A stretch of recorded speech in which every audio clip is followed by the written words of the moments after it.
A ver, estas tres primeras clases teóricas son bastante importantes porque son la base de lo que después van a... Porque en esta segunda parte, como dijo Marce, el otro día cuando nos preguntaban sobre eh, el parcial, cómo sería el peso de cada uno, él comentó medio así al pasar, pero era algo que tenían que haber entendido bastante, que en la primera parte el teórico pesa un poco más que el práctico, ¿sí? Y en esta segunda parte lo práctico va a pesar un poquito más que el teórico. ¿Por qué? Porque el práctico ahora, si a ustedes le estaban un poquito medios en el aire con el tema de, bueno, de la planilla, registración, el asiento, uy, dónde va el asiento de la asamblea, cómo acomodo las cuentas, demás. Bueno, si todavía no afinaron mucho eso, métanle pata a eso porque ahora le suma lo que es el ajuste contable, ¿sí? Así que eh, presten bastante atención a estas clases que son muy importantes. No sé si esperamos unos minutitos más o voy arrancando o qué decís, Santi. Y son 44 creo que son. Por ahora, quizás ya ir arrancando. Deberían ser igual, rindieron 59 el teórico, 57 dieron en práctico. Deberían haber 50 personas aproximadamente, pero bueno, no sé. Lo que sí, un Bueno, segundo faltan algunos. antes de que arranque, Francis, quería decirles que Dale. nada, como bien les dijo Francis, y como bien les venimos diciendo, es muy importante en esta segunda parte que entiendan la teoría, que presten atención para poder encarar bien la práctica. Y a su vez es muy importante que practiquen, chicos, porque hasta ahora, bueno, de a poco vamos corrigiendo los parciales, que son muchos, y hasta ahora un par que vi en cuanto a la práctica, se nota que no hay práctica. O sea, hagan los ejercicios de tarea, son 60, 59, 57 que rindieron, y del caso fórmulas que les pasé, solo 4 lo entregaron. Y de los otros casos que había de tarea, nunca más que 20 hubo. O sea, no pasaron los 20 alumnos que entregaron los casos de tarea. Y realmente es importante porque ahí pueden identificar los errores que ustedes están teniendo cuando practican y que quizás no los ven y que después les juegan contra en el parcial. Si ustedes hacen los casos de tarea, practican, los mandan los casos, nos consultan, ahí van a poder ver bien los errores y los van a poder atajar antes del parcial y antes de tener que perder puntos en el parcial por exponer mal el estado de resultados, por un error en el orden de las cuentas, un error de signos. Nada, son cosas que no está bueno que pierdan puntos por esas cosas que se ganan con la práctica y con el hecho de consultar y de mandar los casos de tarea y bueno, y que que tenga nuestra devolución. Eh, bueno, sí, eso estaba para que piensen, lo de los RNA. Y reserva facultativa no había nada raro. Reserva legal era el tema. Pero sí, eso estaba para que piensen. Igual después vamos a tener la clase para ver el parcial. Solo les quería comentar esto para que incentivarlos o bueno, pedirles o recomendarles que no solo que practiquen más, sino que hagan los casos de tarea y nos los manden porque realmente les ayuda. Sí, listo. Francis, ya creo que son 46, Sí, así sí que es.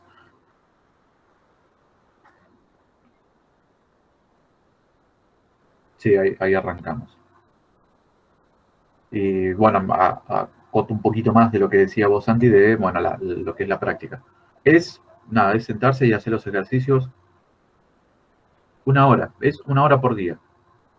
Con una hora por día, yo creo que pensando, quizás no hacer todo el ejercicio completo, pero sí pensando en los asientos que más les cuesta. ¿Sí? Si ustedes ven que dicen, bueno, el de ventas es fácil,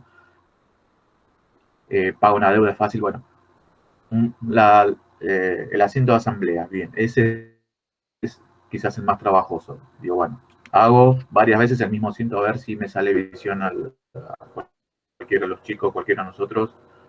Eso es clave para que puedan entender, porque son cosas que no es que ustedes las van a entender así, sino la van a entender así de una, menos lo que vamos a ver ahora. Son cosas que se entienden con la práctica, haciéndolo y haciéndolo y haciéndolo. Es así como van a quedar bien, bien en claro estas cosas. Y, perdón, Es Francis. más, mucho de lo que vamos a ver hoy, No, perdón, vamos a meternos en modelos contables y unidad de medida. Sí, perdón, decime. una cosita. Yo les dije la primera clase que la práctica de esta materia era un tren, que se suben y va pasando por distintas estaciones, pero sigue teniendo siempre lo mismo, va acumulando cosas. Así que no se olviden de lo que vieron para la primera parte, sigan teniéndolo en cuenta, fíjense bien sus errores porque va a seguir estando eso en la práctica. Lo único que va a pasar ahora es que le vamos a agregar esto que ahora va a explicarle Francis en la teoría, pero nos tengan en cuenta los errores que tuvieron y practiquen esas cosas para sentar bien las bases y poder hacer bien lo que vamos a empezar a hacer ahora. Listo, no, me callo. Seguí, Francis. Dale, dale. No, está bueno así. eh, no es, no es matarlos, no es cagarlos a pedo, no es nada de eso, sino más o menos para que estén, No, obvio, es en ayudarlos. sintonía con lo que va a venir ahora, ¿no? Es eso. Eh, Bien, claro, sí, sí, es para que ustedes ya capten la idea hacia dónde vamos. Eh, bueno, entonces, como decía Santi, lo que viene ahora es algo que vamos a agregar a todo lo que venimos haciendo con los ejercicios. Además, la teoría acá es un poco más sencilla, es mucho más trabajos, ¿sí? Porque ahora ya nos metemos en lo que son los modelos contables. Y particularmente lo que vamos a ver en la clase de hoy es unidad de medida, que es una de las partes de ese modelo contable. Eh, ¿Qué es un modelo contable? ¿Sí? O sea, uno, cuando se dice, bueno, modelo contable, ¿a qué se refiere con un modelo contable? No un modelo, no Iván de Pineda, no es con el rosco, con el rosco, sino que cuando hablamos de modelo, tenemos que pensar el modelo contable, tenemos que pensar en la definición justamente que es modelo. Esto justamente en matemáticas y en administración financiera y en estadística se usa mucho lo que son los modelos que tratan de buscar representar esa realidad o algo de la realidad, darle alguna explicación o tratar de entenderlo, cómo funcionan las cosas. Esto es el pilar de la estadística, por ejemplo. La estadística en general trabaja mucho con modelos. Si alguno ya cursó estadística general, eh, lo que son distribuciones, lo que son funciones eh, sobre los datos estadísticos, bueno, esos son modelos que tratan de buscar un comportamiento y es poder explicarlo después en base a aplicar ese modelo. Eh, y que se hace todo en un marco teórico. ¿Sí? El modelo se trata de llevar de forma teórica algo que pasa en la realidad.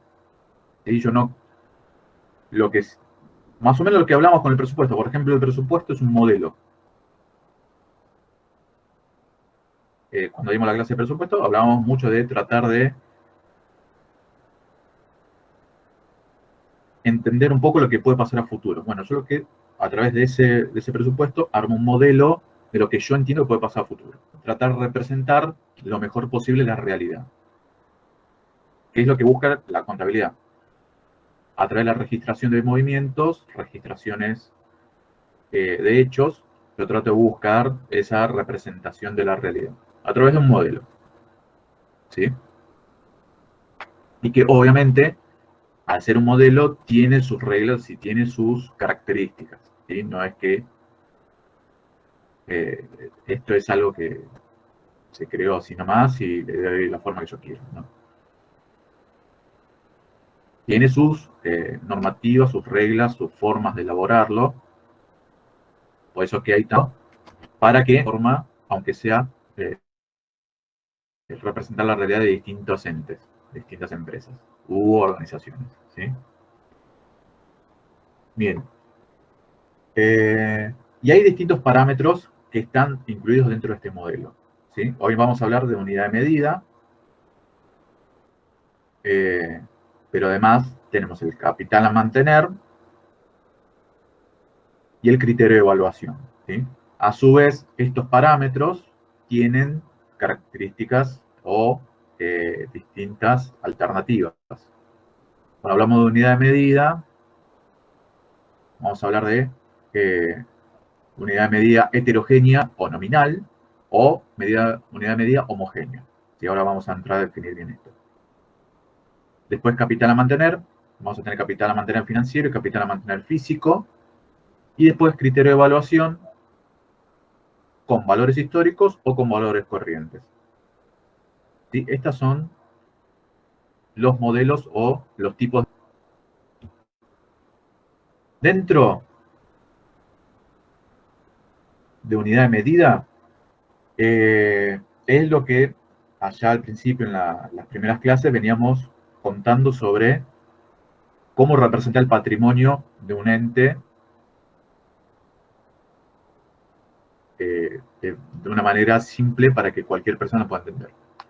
Decimos, bueno, la forma universal de que se pueda entender cuánto patrimonio tengo es a través de una evaluación. Lo evalúo a través de su valor monetario de esos bienes, ¿sí? La unidad de medida se refiere justamente a eso.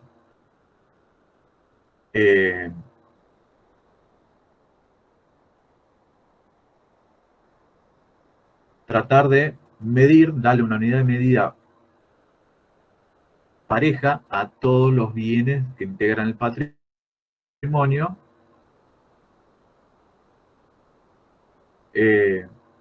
y para eso, al menos en nuestra contabilidad, en la contabilidad argentina, la moneda de curso legal, por lo tanto, todos los estados contables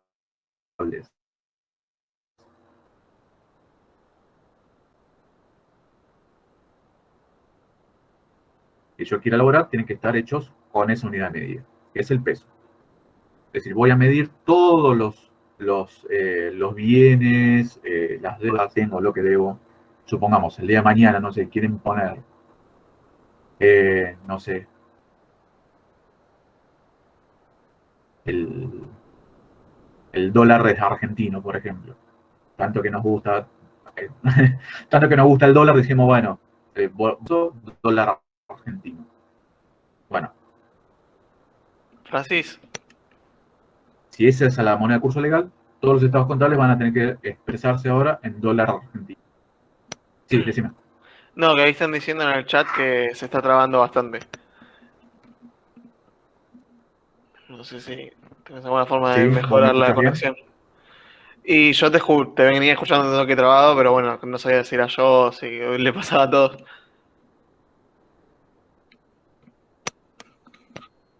Sí, bancame un toque. A ver si de alguna forma lo puedo mejorar.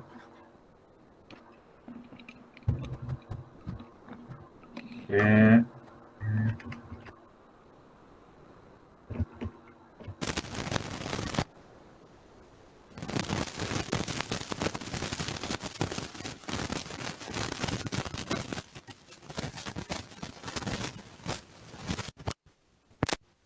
¿Ahí me escuchan mejor?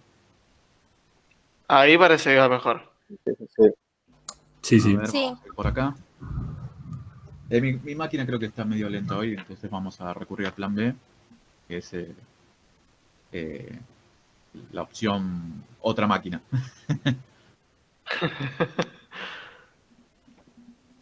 Bueno. ¿Hasta acá se venía entendiendo todo? ¿Hay algo que quieran preguntar? ¿Algo que haya quedado ahí medio colgado? No, por ahora nada. Por ahora bien, perfecto. Bien, todavía igual no me metí en lo más picante, digamos, de hoy. Y lo más picante va a estar más al final. Pero bueno. Repasando entonces, decía que la unidad de medida que yo voy a tomar, entonces, para todos los estados contables, es la moneda de curso legal. ¿Sí? Esta moneda de curso legal es la que está en vigencia en el país. ¿Sí? Si yo quiero hacer un estado contable en Uruguay, yo voy a tomar el peso uruguayo. Si yo voy a hacer un estado contable en Chile, voy a tomar el peso chileno. Si yo, empresa, por ejemplo, ¿no? Digo, sí, pero el peso argentino no me da confianza, digo, aparte quiero verlo en valores más estables, digo, ¿qué pasa si lo hago en dólares? A ver, internamente podés armar un estado contable en dólares, en yuanes, en libras, en la moneda de Ruanda, no me acuerdo cuál era la moneda de Ruanda, pero bueno, la moneda que se me ocurra. Pero es un documento interno, ¿sí? Eso no va a tener ninguna validez legal para cualquier persona ajena a la empresa. ¿Por qué? Porque la reglamentación me dice que tiene que ser moneda de curso legal. Si me viene cualquiera de afuera y me pide el balance, los estados contables, lo tengo que presentar en pesos, no en dólares. ¿Sí? Esa es la principal diferencia. Internamente sí, lo puedo elaborar en la moneda que a mí me parezca más cómodo. Pero externamente, para cumplir con los requerimientos, lo tengo que hacer con la moneda de curso legal.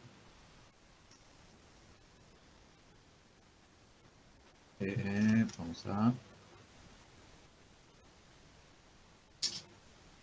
Bien.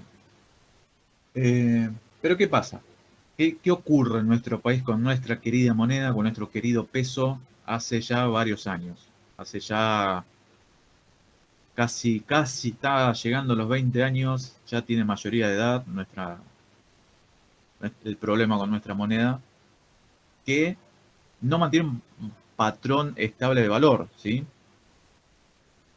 No es lo mismo hablar de 100 pesos al día de hoy que hablar de 100 pesos en el 2001, ¿sí? Porque hablar 100 pesos el día de hoy es hablar de menos de $1. En cambio, cuando hablamos de 100 pesos en el 2001, eran $100. Por lo menos hasta diciembre, ¿no? Por lo menos hasta diciembre eran $100. Después, no sé qué pasó. Hubo ahí un problemita. Entonces, para dilucidar este problema, para la unidad de medida se establecen dos tipos de posturas.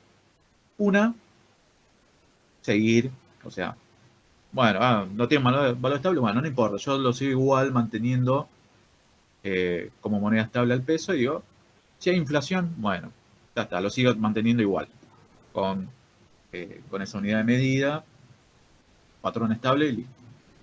Esto, por ejemplo, ocurrió hasta el año 2018. En el año 2018 estamos en un periodo inflacionario, se acrecentó bastante entre el año 2006-2007. Se empezó a acrecentar bastante lo que es o se empezó a acelerar más lo que es el efecto inflacionario, pero era digamos, no traía tantos sobresaltos a lo que es la posibilidad de medir en pesos cualquier valor nominal, ¿no? Entonces se mantenía esta postura de no tomar en cuenta la existencia de la inflación y se mantenía moneda nominal, ¿sí? La otra postura que ahora se está aplicando a partir del 2018 es ajustar o corregir esos estados contables de manera integral, ¿sí? Es decir, corrijo todos los valores de ese estado contable, así puedo representar esa afectación que tiene la moneda, justamente que el principal problema que tiene es que pierde valor adquisitivo, ¿sí? El peso, por ejemplo, 100 pesos al día de hoy no son lo mismo que 100 pesos hace un año. Si yo no pagaba los mismos bienes y servicios con 100 pesos hoy que pagabas un año atrás, ¿sí? Eso, cualquiera de nosotros, es de fácil comprobación. Basta con mirar algún catálogo de algún producto o lo que sea, algún supermercado. Si alguno encuentra alguno del año pasado, te van a dar cuenta, pero enseguida, ¿sí? Yo, por ejemplo, un patrón que tengo, pero porque es una cuestión mía particular, eh, el patrón cerveza, por ejemplo, ¿no? Si uno empieza a mirar, por ejemplo, antes con 100 pesos uno iba al supermercado el año pasado y se podía comprar al menos 2 latas. Hoy va al supermercado y no le alcanza ni para una lata, ¿sí? Es decir, hubo ahí un cambio con 100 pesos, decir, bueno, antes me compraba 2 latas, ahora ni siquiera puedo llegar a tomar una lata. Es decir, afecta bastante. Che, Francis, bueno, nos van a pensar que somos re borrachos en este curso, porque yo la otra vez di un ejemplo para explicar la reserva legal con cerveza. Bueno, parece un ejemplo interesante. Estamos dando una imagen. Bueno, estamos a mitad de la semana, estamos cerquita del viernes. ¿Se entiende? Está muy bien, está muy bien. Está bien. No, viste, porque algunos usan, está el índice Big Mac, que si alguno no lo conoce, es un índice que justamente mide eso, el valor del Big Mac en distintos países, medido en dólares, obviamente. Algo más local, bueno, la cerveza, ¿sí? Más cercano a todos, creo. Después otros modelos contables que vamos a encontrar es capital a mantener. No nos vamos a meter hoy mucho en esto, solamente vamos a mencionar las posturas. Esto después se van a ir viendo en las clases siguientes. Que el capital a mantener tiene también dos posturas. El mantenimiento del capital financiero y el mantenimiento del capital físico, ¿sí? Esto lo que mide es la inversión que hace la empresa y los socios para producir sus ganancias, ¿sí? ¿Con qué se va a mantener esa producción de bienes y servicios? Bueno, con un capital financiero o con un capital físico, ¿sí? No voy a entrar mucho en detalle porque esto se va a ver en las clases siguientes, ¿sí? Va a haber una clase específica para mantenimiento, para lo que es capital a mantener. Y lo mismo con el otro parámetro, que es criterio de evaluación. Está y no está atado a lo que es lo que es la inflación, ¿sí? Tiene cierta relación, pero no tanta, digamos. Cuando se vea en la práctica se va a entender mucho mejor. Francis, Sí. ahí te preguntaron, pusieron, ¿cómo dijo, profe? ¿Son las inversiones? Ah, Supongo lo de capital a mantener seguramente. sí, creo que fue Sofía, justo vi el mensaje. Ah, sí. Sí, en lo que es capital a mantener, o sea, las cosas que se miden son la inversión que hacen los socios y la inversión que hace la misma empresa una vez que está en marcha sobre el capital. Es decir, ¿qué tipo de capital invierten? ¿Un capital financiero o un capital físico? El físico es con bienes exclusivamente y el financiero ya habla más de lo que es monetario, ¿no? Pero sí, lo que se trata de ver es esa forma, cómo se mantiene esa inversión que hacen cada una de las partes. Bien. Y criterio de evaluación, vamos a tener también dos criterios. A valor histórico, que valor histórico es el valor el cual yo realizo las operaciones. Por ejemplo, compro un bien, supongamos compro un auto o compro un inmueble y la forma de medirlo históricamente va a ser con valor histórico. Es decir, el valor que yo le di de entrada, que yo registré inicialmente, el ingreso de ese patrimonio, de ese bien al patrimonio, va a ser un valor que va a mantener siempre. No va a variar. Y el otro es el valor corriente.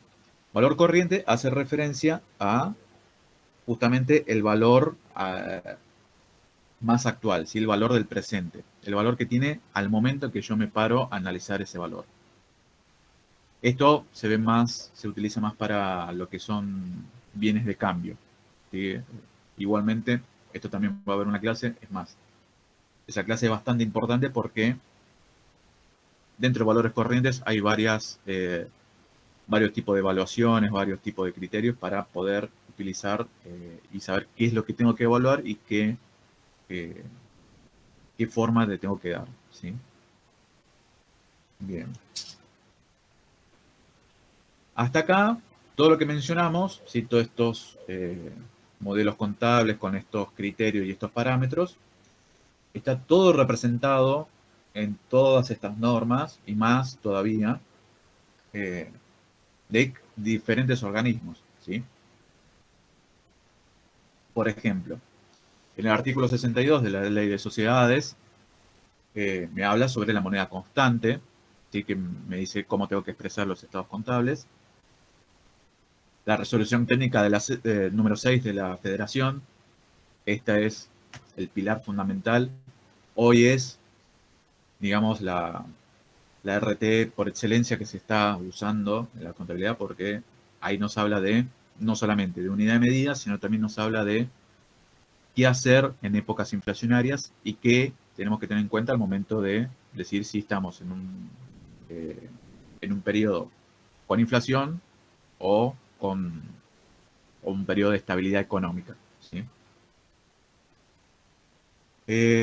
Después otras resoluciones de distintos consejos, por ejemplo, la resolución 14096 del Consejo de Capital, la RT16, el marco conceptual, la RT17.3, expresión en moneda constante, ahí falta una S, constante,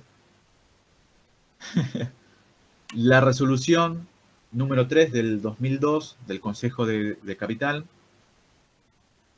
que fue un periodo corto, ¿sí? En el año 2002, que se aplicó el ajuste por inflación, fue un periodo muy corto. Del 2002 al 2003 no llegó a 2 años.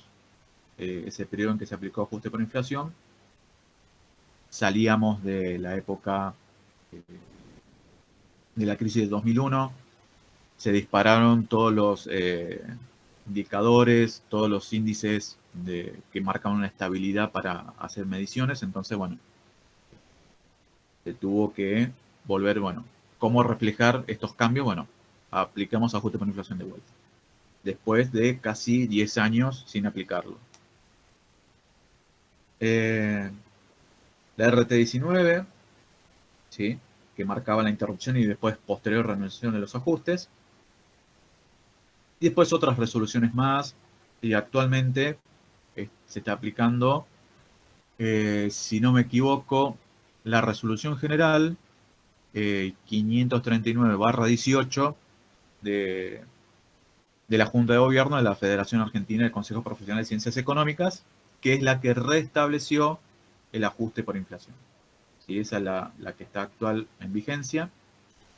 Y distintas normas de distintos organismos, como por ejemplo la Comisión Nacional de Valores, para todas las empresas que estén cotizando en bolsa, les indica, bueno, cómo aplicar el ajuste por inflación. El Banco Central, para todas las entidades financieras, les dice, bueno, cómo hacer el ajuste por inflación para determinadas partidas. La Superintendencia de Seguros, para todas las empresas aseguradoras, cómo evaluar sus activos, ¿sí? Es decir, cada ente regulador va determinando qué criterios tienen que tener en cuenta al momento de aplicar ajuste por inflación. Pero todo en base a la reanudación del ajuste contable dictado por la Federación, ¿sí? Bien, hasta acá todo general, todo global. Ahora sí vamos a meternos en unidad de medida, ¿sí? Esto es lo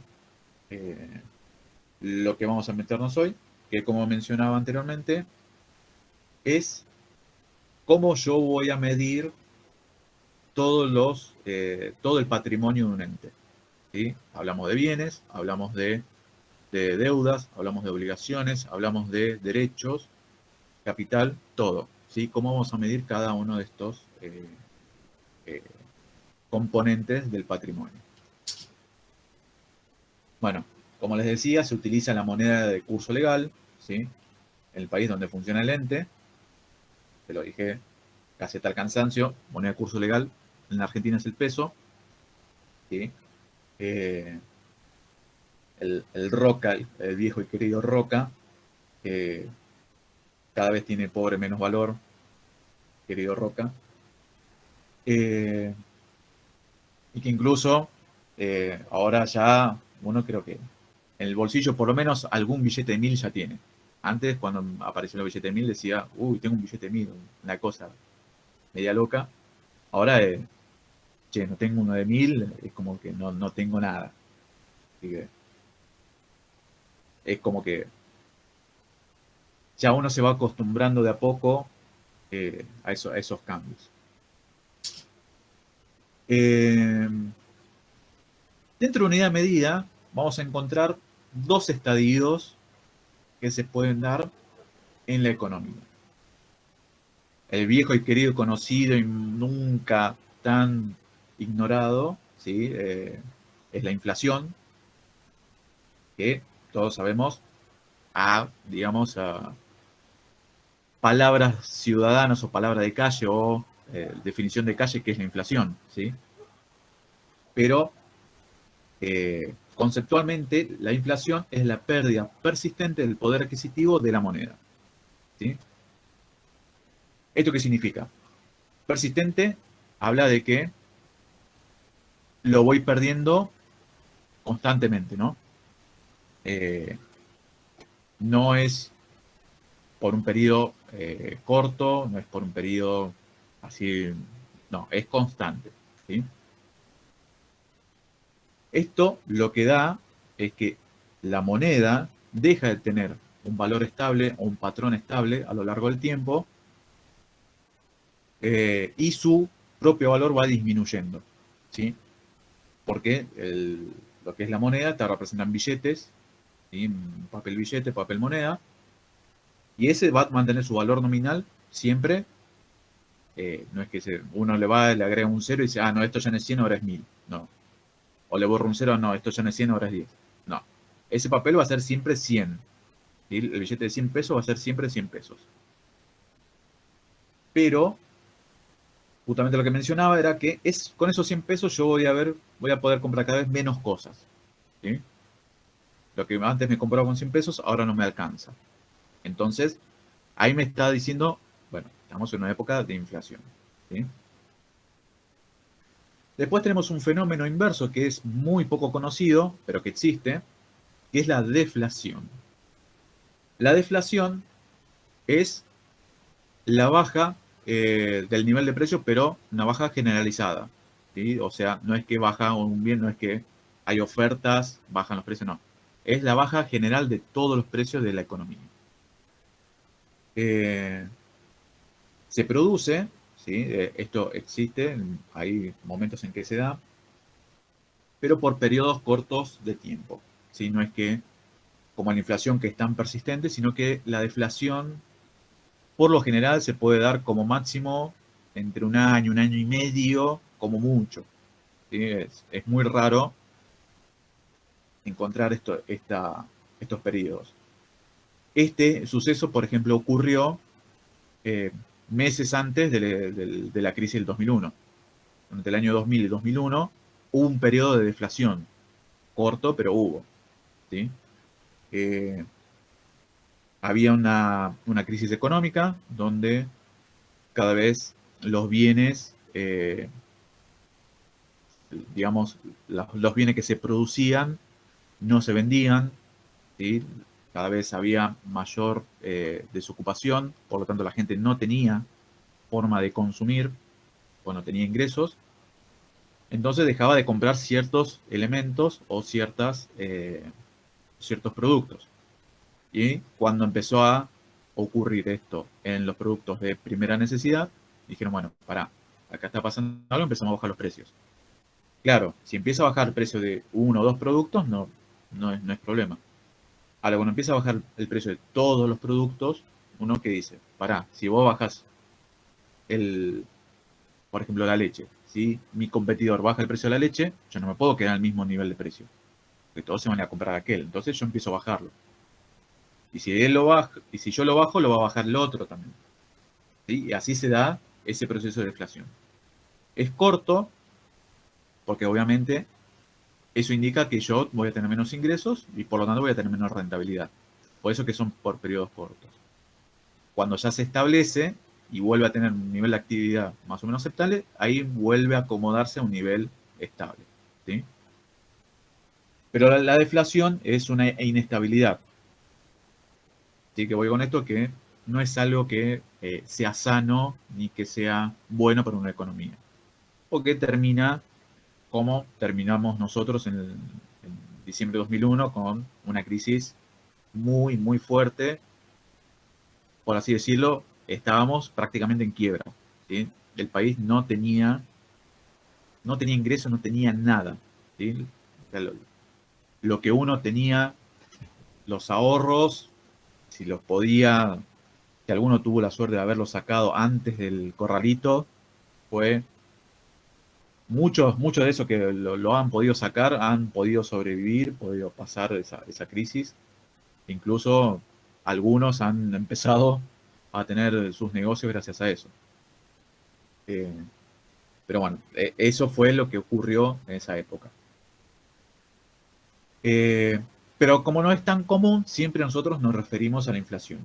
Y que la inflación es algo que, ya por lo menos en nuestro país, como les decía, ya hace más de 10 años, no, sí, un poquito más de 10 años que está en existencia.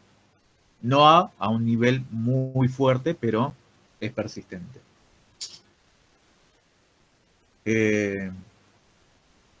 ¿Y cómo yo puedo, qué forma tengo yo de poder calcular esto? ¿Sí?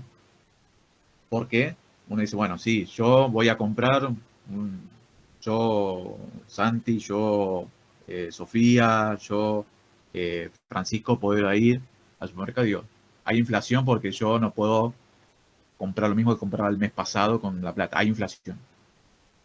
Está bien, lo estoy midiendo yo, pero no necesariamente significa que sea así. Para poder calcular de una manera bien profesional, bien seria y bien aplicable a todo el país, se elabora una serie de índices donde se van a tomar en cuenta la gran mayoría. Lo ideal es poder tomar todos los bienes y servicios que se transaccionan en una economía, ¿sí? Es decir, todo lo que se compra y se vende en una economía, si puedo medir todo, mejor, porque tengo el parámetro total. Pero es una tarea que requiere mucho trabajo, ¿sí? mucho gasto. Entonces se trata siempre de medir la mayor cantidad de bienes y servicios. Obviamente, ese aumento de precios, yo por ejemplo, puedo tener un aumento de precios de un producto en un 10%, pero después tengo otro que se elevó un 200%. Entonces digo, bueno, pará, si yo tomo este que mide 10 y tomo este que mide 200, índice, yo voy a decir, no, los precios se elevaron un 100% en general. No, no fue un 100%, porque uno aumentó 10 y el otro aumentó 200. Entonces, ¿cómo hago? Los pondero. Pondero su participación relativa dentro de esa economía. Es decir, mido cuánto es que aportaron a esa economía durante ese periodo. Es decir, cuántas unidades se vendieron de ese producto y cuántas unidades se vendieron del otro. Y así mido bien el impacto que tiene esos bienes para no generar una distorsión en la información, ¿sí? Trato de ser lo más cercano o lo más exacto a esa medición. Por eso que estos índices tienen que cumplir ciertos requisitos. Ahí Sofía me pregunta que si lo puedo repetir. El tema de los índices, como digo, yo lo que tengo que tomar en una economía, primero medir los precios, ¿sí? De un periodo y otro. Luego observo la variación, ¿sí? Si hay inflación, el periodo A va a tener menor valor que el periodo B. ¿Sí? En el periodo B se aumentaron, se elevaron los precios. Bien. Mido esa variación y digo, bueno, hubo un aumento de precios, el producto A 10%, producto B 20%, producto C 15%, y así con la mayor cantidad de bienes y servicios que se comercializan en la economía. Bienes de primera necesidad como alimentos, pan, leche, carne, elementos necesarios como por ejemplo vestimenta, salud, gastos del hogar, como puede ser luz, gas, agua. Todo eso lo mido los precios. Y después, una vez que ya tengo todos esos bienes y servicios medidos, bueno, me fijo la participación relativa en esa economía, ¿sí? Es decir, cuánto del producto A se vendió en la economía, cuánto del producto B se vendió en esa economía. Y de esa forma digo, bueno, supongamos, estamos en una economía de 1.000 pesos, para hacerlo un ejemplo bien básico. En esos 1.000 pesos se vendieron 150 del producto A, 300 del producto B, 500 del producto C y otros 150 del producto D, por ejemplo. Entonces, el producto C tuvo una mayor participación en esa economía de 1.000 pesos. ¿Sí? Es el que va a tener más pesos en el índice. Entonces, de esa forma yo pondero esa participación y digo, bueno, en vez de elaborar un promedio simple, ¿sí? Sumar todos los precios y dividir por 4, ¿sí? El promedio simple, a un promedio ponderado. ¿Sí? Contemplo la participación que tiene cada producto en esa economía. Es decir, la cantidad de unidades vendidas en ese periodo. Igual, lo interesante no está acá. Esto es para entender un poco el índice, ¿sí? Pero lo interesante va a venir ahora. ¿Qué requisitos tienen que tener estos índices? ¿Sí? Acá ya nos metemos en estadística pura, ¿sí? Porque no por nada estos índices lo elaboran un ente de estadística, como lo es el INDEC, que es de alcance nacional. Y lo que trata de hacer siempre es tomar una muestra lo más amplia y representativa posible de todos esos bienes y servicios. ¿Sí? Es decir, toma una muestra, no mide absolutamente todos los bienes de una economía. Toma una muestra. Es decir, si yo en el mercado tengo 20 marcas de leches, bueno, de esas 20 marcas tomaré 5. Si en el mercado tengo 50 marcas de gaseosas, voy a tomar 15. ¿Sí? Es decir, elijo siempre muestras representativas de cada elemento. De esta forma, lo que hace es, cuanto más grande y representativa sea esa muestra, va a poder disminuir el impacto que tienen las variaciones de esos precios. Por ejemplo, por razones estacionales, ¿sí? Por ejemplo, ¿qué pasa con todo lo que es bebidas y ¿qué más podemos poner? Pongamos solo bebidas para las fiestas, ¿sí? Es decir, la época de fiesta, el mes de diciembre. ¿Qué pasa con el rubro bebidas? Se vende, pero el triple a veces, lo que se vende durante el resto del año. ¿Por qué? Porque es una época estacional, es una época donde hay muchos más ventas de bebidas, porque la gente se reúne, festeja, hace despedidas, la cena de Navidad, cena de Año Nuevo, ¿sí? Entonces tiene mayor volumen de ventas que en ese periodo, que en el más resto del año.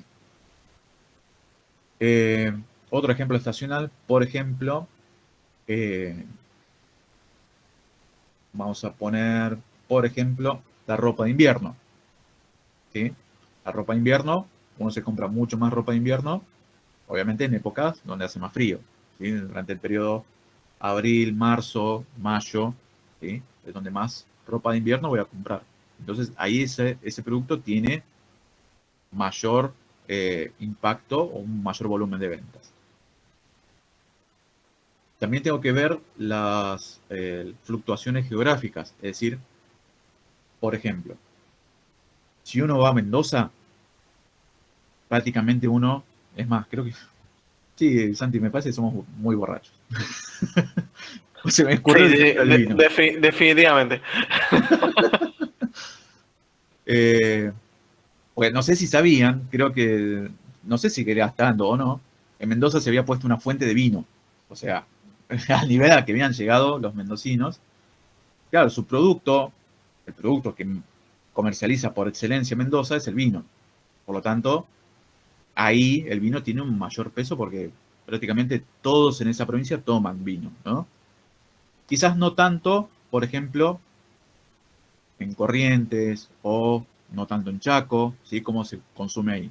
Entonces se tiene en consideración la variable geográfica, es decir, cuál producto se consume más en determinadas zonas, ¿sí? O sino también los cambios de hábitos de los consumidores, es decir, productos de moda. Un producto que se consuma mucho, por ejemplo, ¿qué pasó durante la pandemia? ¿Qué ocurrió en la primera mitad del 2020? Un El producto, alcohol en gel. el alcohol en gel, ¿sí? El alcohol en gel, los primeros meses digamos, de la cuarentena y de la pandemia en Argentina, el alcohol en gel fue uno de los productos que se empezó a vender, pero por cantidades industriales. E incluso tuvo que poner un freno al aumento del precio porque se estaba elevando. Ahora uno hoy va a comprar alcohol en gel en el supermercado y prácticamente está a la mitad de precio de lo que estaba el año pasado. Y ahí vemos, por ejemplo, ese cambio de hábito donde uno iba como loco a buscar alcohol en gel porque parecía que si no teníamos alcohol en gel nos moríamos, ¿sí? Bueno, hay alguien que nos acompaña con Santi en el tema de la cultura alcohólica. Muy bien, suma puntos conceptuales. Crédito parcial.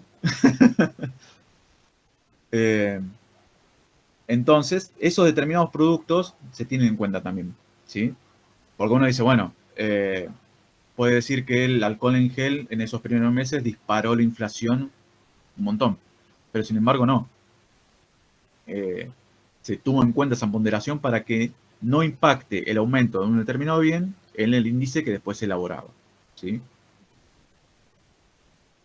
Bien, ¿qué otros requisitos tienen que tener estos índices?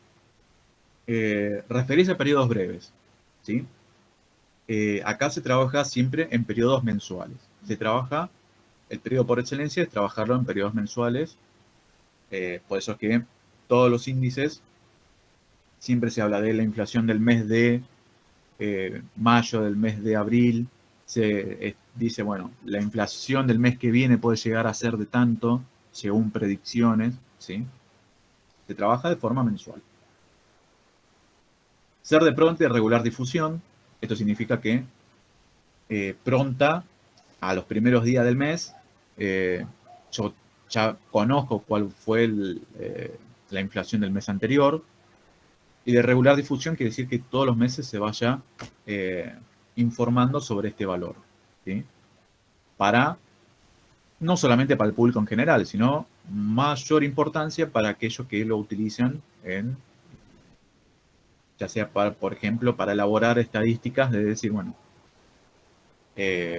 las empresas ahora lo tienen en cuenta para hacer sus cálculos para el ajuste contable, proyectos de inversión, eh, el mercado financiero lo utiliza muchísimo para saber el impacto de una inversión o de cuál es el momento mejor para invertir o para comprar, ¿sí?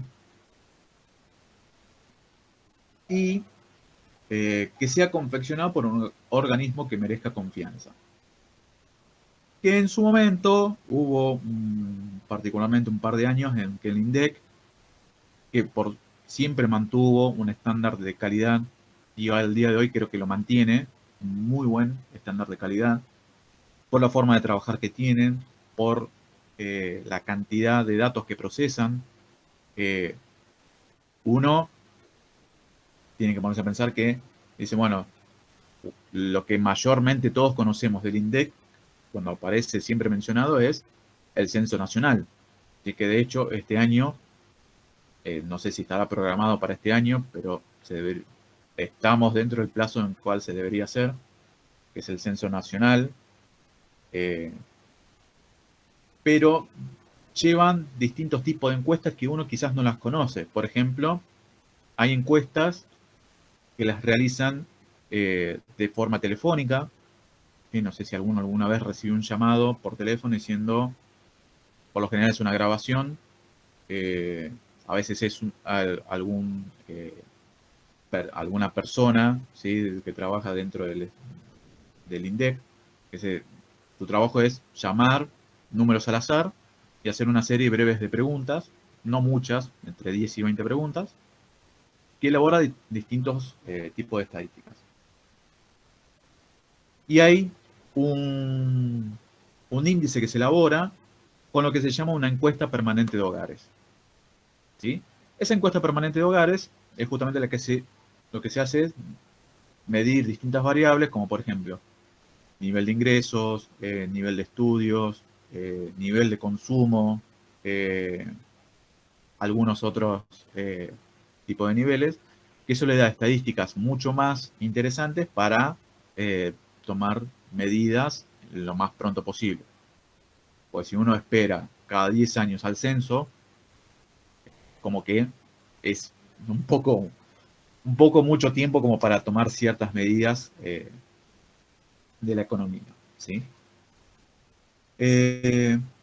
Pero, digamos, hoy por hoy el INDEC, incluso la página del INDEC es bárbara porque uno puede conocer todas las estadísticas que elabora, es información pública, por lo tanto todos podemos acceder a esa información, incluso uno si quiere puede descargarse una planilla de Excel, la evolución de precios de los distintos bienes y por zonas.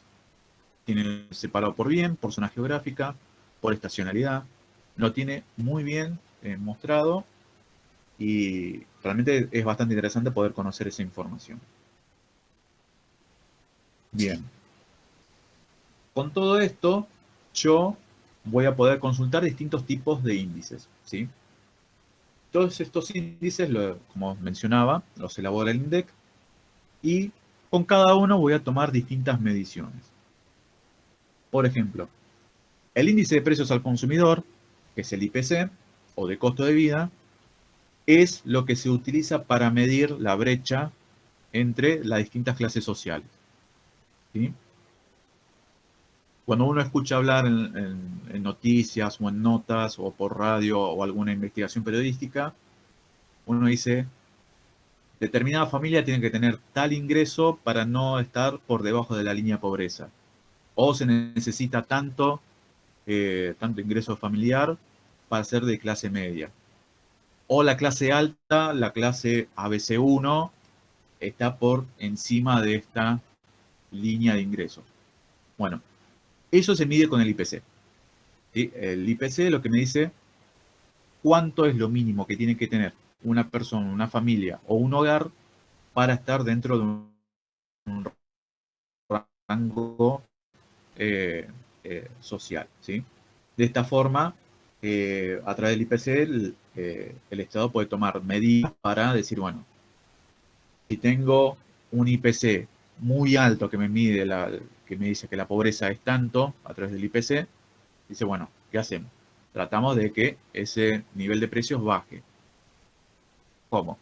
O bajamos el nivel general de precios, que esa es la lucha constante que hay siempre, o bueno, tratamos de ver cómo llevar a esas familias a alcanzar ese piso y que no estén por debajo de la pobreza. Con distintas medidas, ¿no? Después tenemos índices de precios mayoristas, ¿sí? Que acá hay varios, de acuerdo a la actividad o de acuerdo a lo que quieran utilizar. ¿Sí? Esto ya está más referido a mercados, a industrias, para medir, por ejemplo, el nivel de actividad.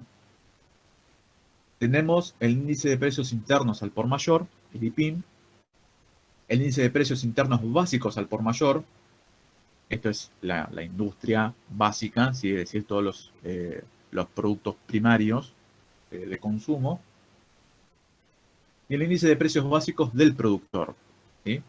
Son tres niveles que miden la actividad productiva, ¿sí? del país, y que dan distintas estadísticas para distintos sectores. ¿Sí?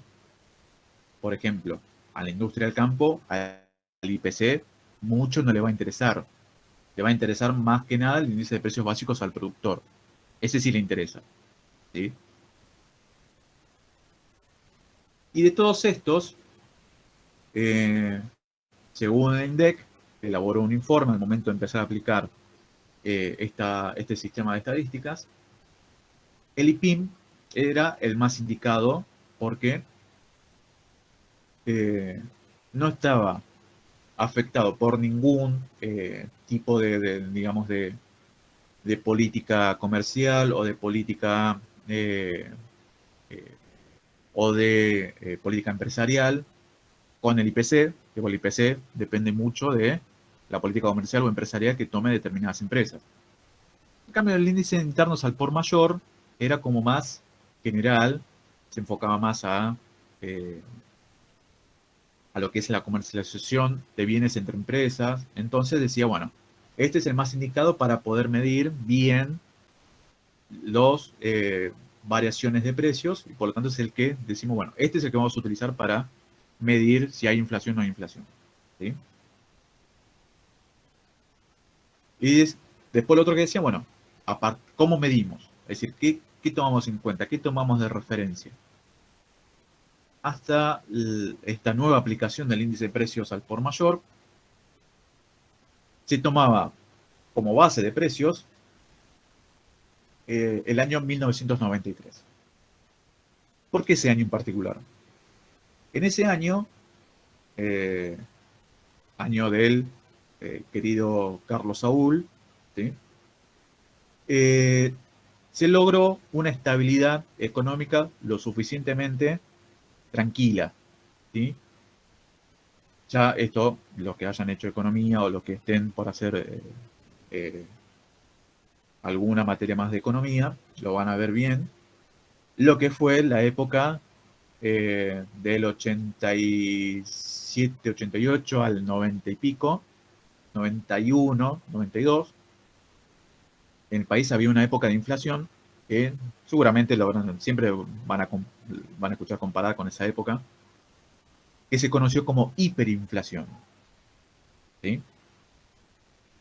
Que básicamente le preguntan a cualquier persona de 50 años, le preguntan, che, no, esta inflación es incontrolable.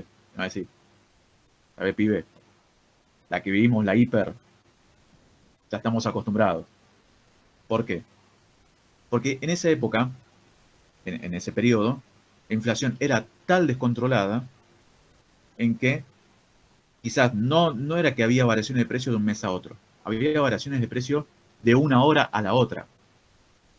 Un producto que a la mañana costaba, a moneda de hoy, 100 pesos, a la tarde costaba 200 pesos. O sea, a ese nivel de inflación se estaba manejando en esos tiempos. De hecho, gracias a esa inflación descomunal que hubo en esa época, nuestra moneda perdió algunos ceritos en el cambio de denominación. ¿Sí? Perdió unos cuantos, bastantes ceritos.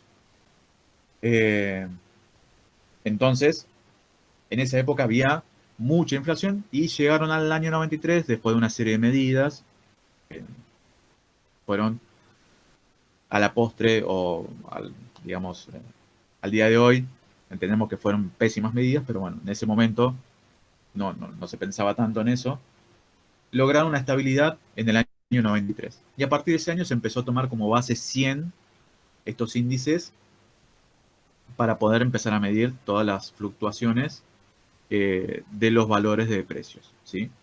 Es decir, es como si fuese mi base de comparación, mi punto de comparación. ¿Sí? Eso significa que sea base 100.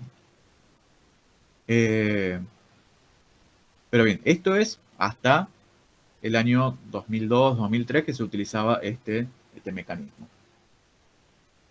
¿Qué pasó allá por el año 2016, 2017? El INDEC, por una decisión administrativa, ¿sí?, decidieron dejar de elaborar el IPIM. Es decir, descontinuaron por un periodo de varios meses la elaboración del índice de precios internos al por mayor. Es decir, no había índice, no había forma de poder medirlo, o digamos, decidieron pararlo por una cuestión administrativa que al día de hoy no sé por qué. Entonces, al momento de volver a establecer el ajuste contable o el ajuste por inflación recientemente, se encontraron con este problema. Decían, che, todo bien, pero desde esta época a esta época no tengo IPIM. ¿Cómo hacemos para elaborar un índice? Entonces, se elaboró un estudio, se juntaron tanto el INDEC, distintas organizaciones de censos, organizaciones de estadística, la misma federación, que para elaborar la normativa, dijeron, bueno, hagamos una cosa, fusionemos el IPIM con el IPC. ¿Sí? Entonces, de esa forma, empezaron a unificar esos dos índices y actualmente se utiliza una fusión entre el IPC y el IPIM para poder elaborar estos índices. Porque mantuvieron una estabilidad y, digamos, son más confiables para poder hacer esta medición. Y corrieron el año base, la base 100, la corrieron justamente al fin de la última aplicación del ajuste contable. Ahora no me equivoco, creo que era o septiembre o marzo del 2003, es la base 100 que podemos encontrar ahora. ¿Sí? Es decir, tomaron como punto de partida ese momento y de ahí están haciendo los cruzamientos o los cálculos de esos índices para poder llegar a la aplicación de estos valores. ¿Sí? Esta es una pequeña tablita confeccionada con justamente estos índices, estos números índices, que son los que están en la columna del medio. ¿Sí? Estos índices lo que me indican, bueno, cuál fue la variación de precios. ¿Sí? Y fíjense cómo va variando los valores del índice desde, en este caso tomé desde agosto 19 a agosto 20. ¿Sí? Estos índices. Agosto 19 tenía, por ejemplo, el índice me daba 239,60. Y agosto 20 me da 337,06. Es decir, hubo una variación importante de esos índices en ese periodo, en un año. ¿Sí? Ahí me preguntaban, por ejemplo, lo de la base 100, que no había quedado claro. La base 100 me sirve para saber el punto de comparación, el punto de partida, es decir, el punto estable de los precios. Es decir, el periodo donde los precios se mantuvieron lo más estable posible. Fue un periodo donde decir, bueno, acá analizamos los precios variaron muy, muy, muy, muy poquito. Es decir, una inflación casi cercano al 1%, por ejemplo.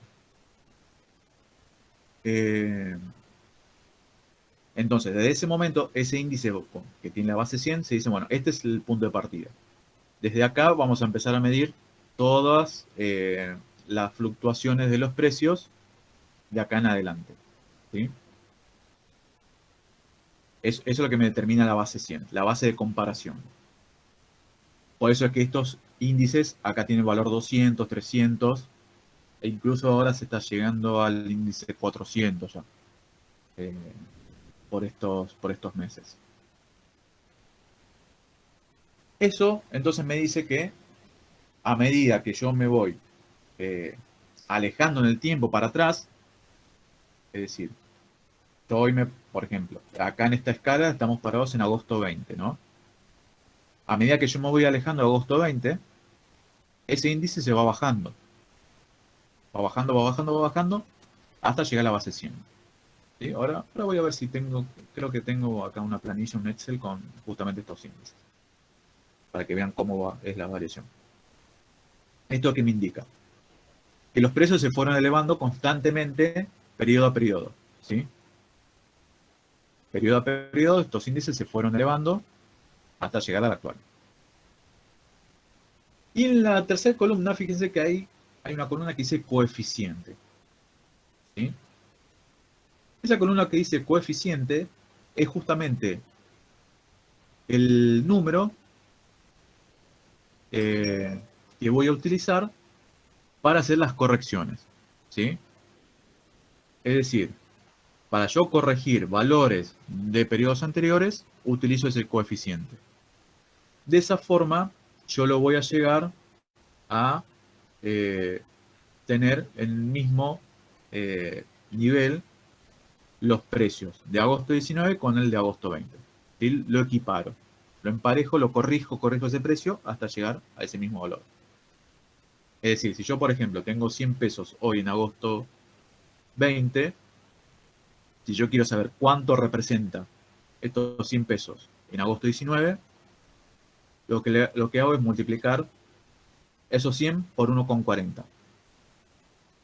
Eso me dice, bueno, esos 100 pesos en agosto 19, estos 100 pesos que tengo hoy, agosto 20, en agosto 19 me representaban 140 pesos, por ejemplo. ¿Sí? Eso es lo que me hace el coeficiente.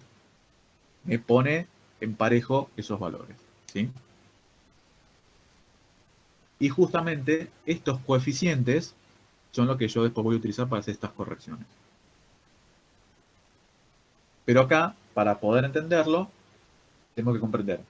Los índices siempre van a ir creciendo a medida que transcurra el tiempo. ¿Sí? Siempre van a ir creciendo. O mejor dicho, cuando me voy para atrás en el tiempo, estos índices van a ir descendiendo. Ahora bien, el coeficiente de corrección, ¿sí? O el coeficiente de variación, a medida que yo me alejo en el tiempo, va a ser al revés. Van a ir creciendo. Se van a ir a la inversa. ¿Sí? Porque justamente si el índice baja, el coeficiente corrige. Lo hace elevar esos valores. ¿Sí? Entonces, mientras los índices, cuanto más atrás me voy, descienden, el coeficiente, cuanto más atrás me voy, crecen. ¿Sí? Ahí me preguntaban, por ejemplo, sobre la base 100. En este ejemplo, si yo quiero decir, bueno, ¿cuál es mi base 100? Si yo quiero empezar a analizar a partir de este punto, exactamente, sería agosto 19 como mi base 100. ¿Sí? Quiero ver quién me preguntaba.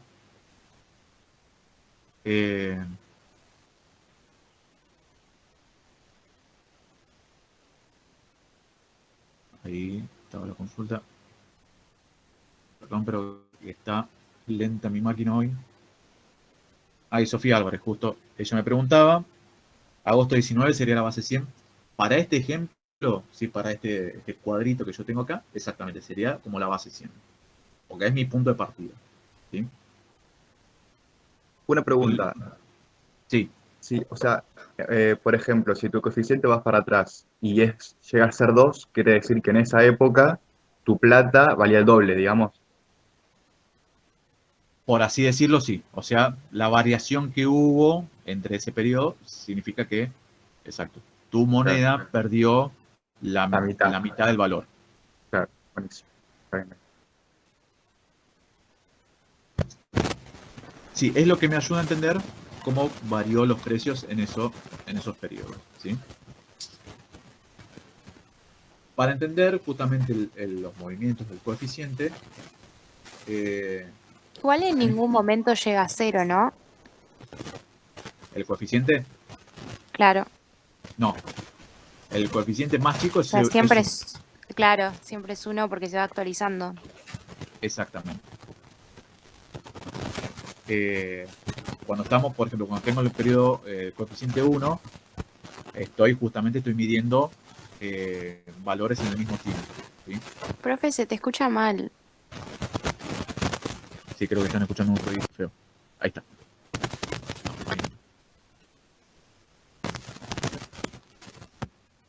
Ahí está. Sí, ahí está.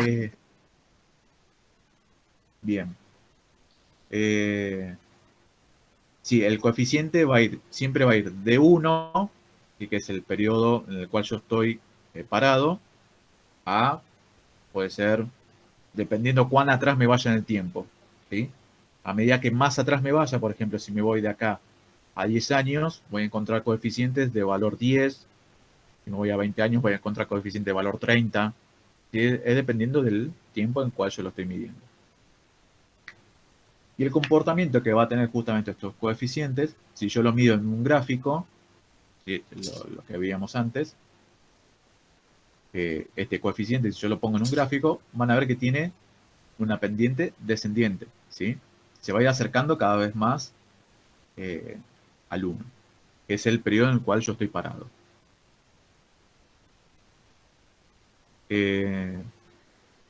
Bien. Entonces, yo con estos coeficientes, yo voy a poder medir las distorsiones que generan estos cambios en los niveles de precios, ¿sí? Más precisamente en el poder adquisitivo del dinero que voy a poder tener. Por ejemplo, si yo no los tomo en cuenta en los estados contables, ¿qué va a pasar? Voy a tener distorsión en los saldos de las cuentas, voy a tener distorsiones en los totales, justamente esos estados contables. Por ejemplo, uno, sin tener en cuenta, por ejemplo, la inflación, ¿no? Y se pone a comparar dos estados de resultados de distintos años, por ejemplo, del 2018 y del 2019. Si no tengo en cuenta la inflación, voy a decir, uy, mis ventas se multiplicaron, pero una barbaridad, aumenté las ventas un montón. Eso puede pasar, por ejemplo, si yo no tengo en cuenta la inflación. Ahora, si yo le aplico la inflación, me puedo dar cuenta que en realidad, en vez de aumentar, incluso pueden haber disminuido esas ventas a valor constante, ¿sí? También me puede generar distorsiones en los cargos por amortizaciones, por ejemplo. En las amortizaciones de todos los bienes sujetos a pérdida de valor. ¿Por qué? Bueno, lo vemos, creo que es más claro, lo podemos ver muy claro en lo que son los automóviles, los rodados. Si uno se pone a ver, por ejemplo, cuánto valía un auto, incluso uno mismo, si alguno de ustedes tiene un auto, por ejemplo, se lo compró, supongamos, se compró un 0 kilómetro hace 2 años, ¿no? Tuvo la posibilidad de poder comprarse un 0 kilómetro, lo pagó, por ejemplo, por decirlo, 200.000 pesos. Si hoy yo lo quiero vender, es un auto usado, ¿sí? Tiene 2 años, pero es usado, perdió valor. Pero si hoy yo lo quiero vender, ese auto quizás vale más de lo que yo pagué originalmente. Yo lo pagué 200.000 y hoy lo vendo a 600.000, por ejemplo. ¿Sí? Entonces, digo, pará. Perdió valor, pero ¿cómo lo vendo más caro de lo que lo compré? Supongamos eso si yo lo tengo que registrar contablemente. ¿En realidad tuve una ganancia de 400.000 pesos en esa venta de ese bien de uso? Si yo lo pagué 200 y lo vendí a 600. ¿Tuve realmente esa ganancia? ¿O realmente hubo una pérdida de valor en ese sentido? ¿Sí? Esto también, la comparación de valores de un año a otro. Yo no puedo comparar, eh, ya más que claro los ejemplos que dimos, los 100 pesos de hace un año que los 100 pesos de ahora.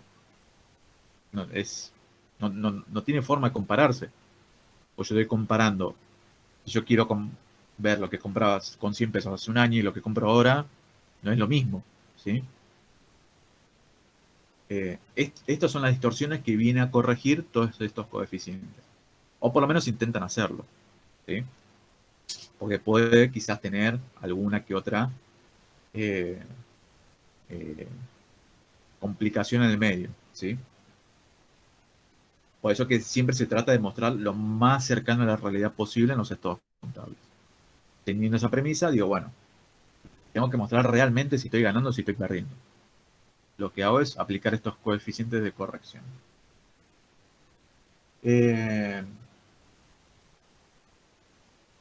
Y bueno, obviamente, al no tener en cuenta esto en la contabilidad, ¿sí? voy a correr el riesgo de tener una información que no es completamente cierta, que no es completamente veraz, y quizás tomar decisiones sobre valores que no son ciertos, ¿sí? Entonces, al momento de yo tomar en cuenta esta variación de precios, voy a empezar a utilizar una hermosa cuenta, ¿sí? Una cuenta contable, que se llama RecPam, ¿sí? Anteriormente se llamaba Rey, ahora se llama RecPam. Rey con I latina, no con Y como lo he visto. Y no quiero decir el nombre. Pero, pero Santi, cuando lo sepas, eh, Justo me agarraste que no te estaba escuchando, Francis. no, decía, he visto rey puesto con Y, o sea, hablando Ah, del sí. rey de Sí, un... me contaron. Sí, sí, sí, sí, un desastre. Y también, Sí, también me dijeron que habían visto Recpan, tipo con N. repan. Recpan. Zum, zum, zum.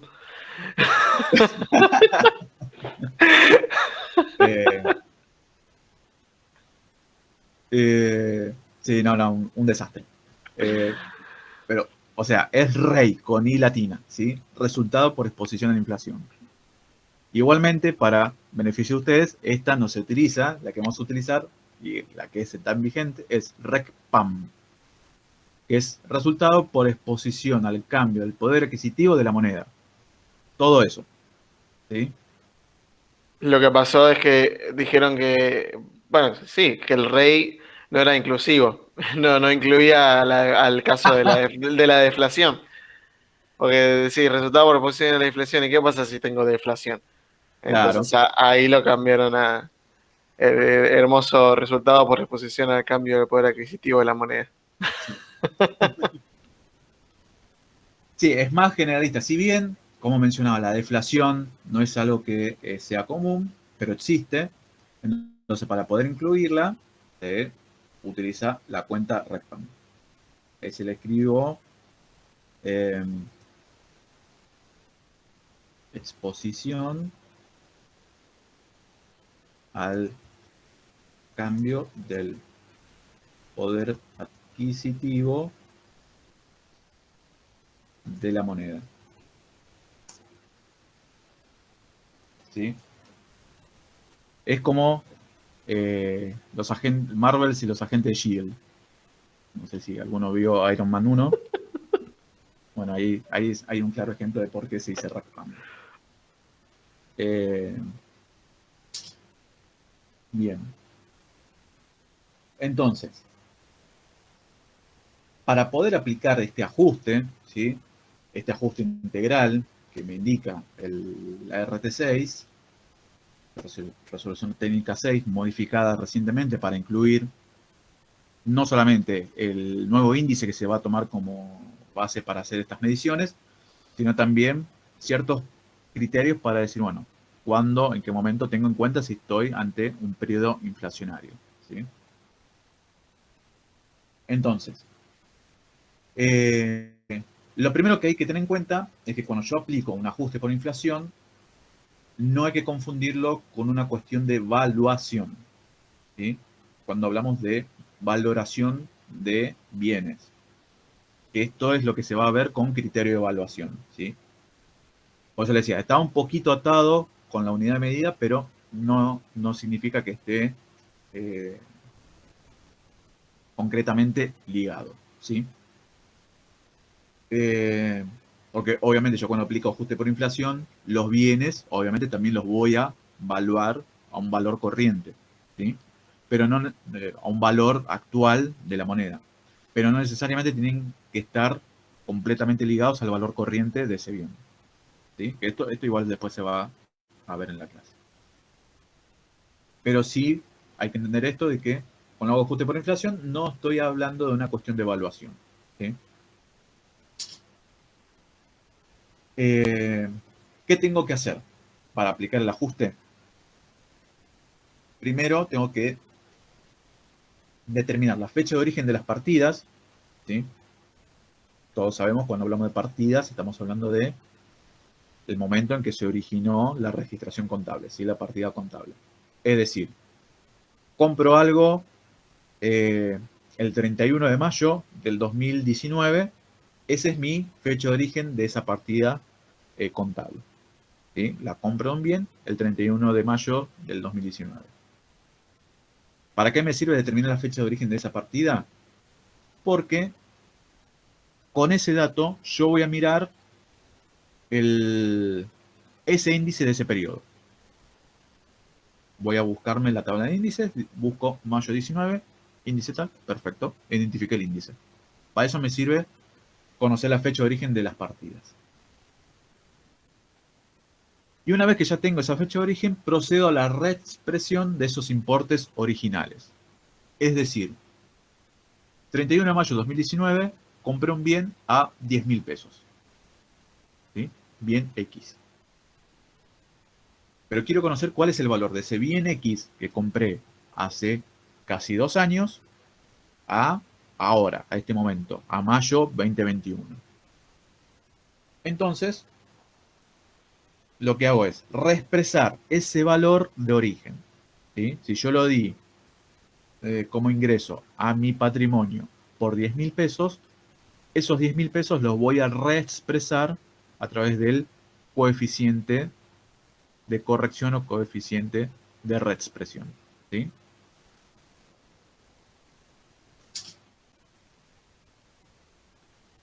Es simple multiplicación. ¿Sí?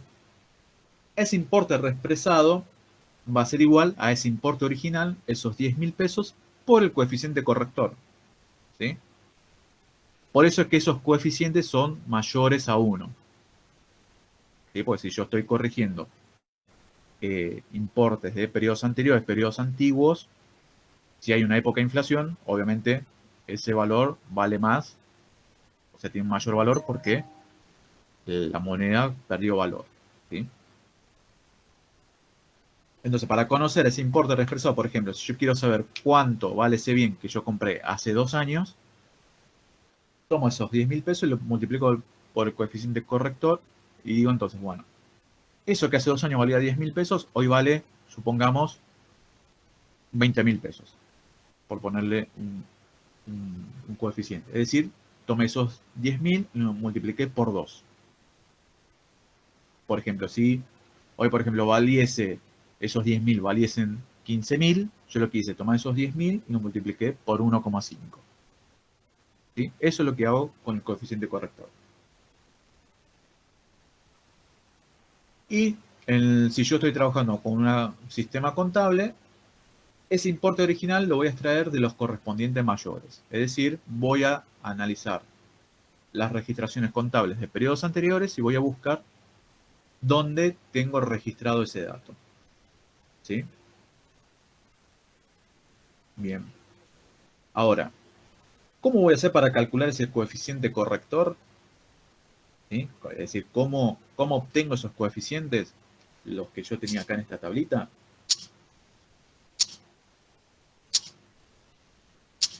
Vamos un toque para atrás. Acá. ¿Cómo yo obtengo esos coeficientes?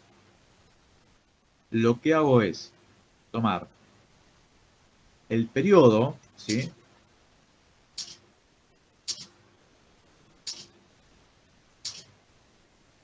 Vamos de vuelta acá. El periodo de cierre o el momento del periodo de evaluación que yo estoy haciendo, ¿sí? Obviamente por lo general es el cierre del ejercicio contable, sobre el índice de precio de la fecha de origen. ¿Sí? Es una división.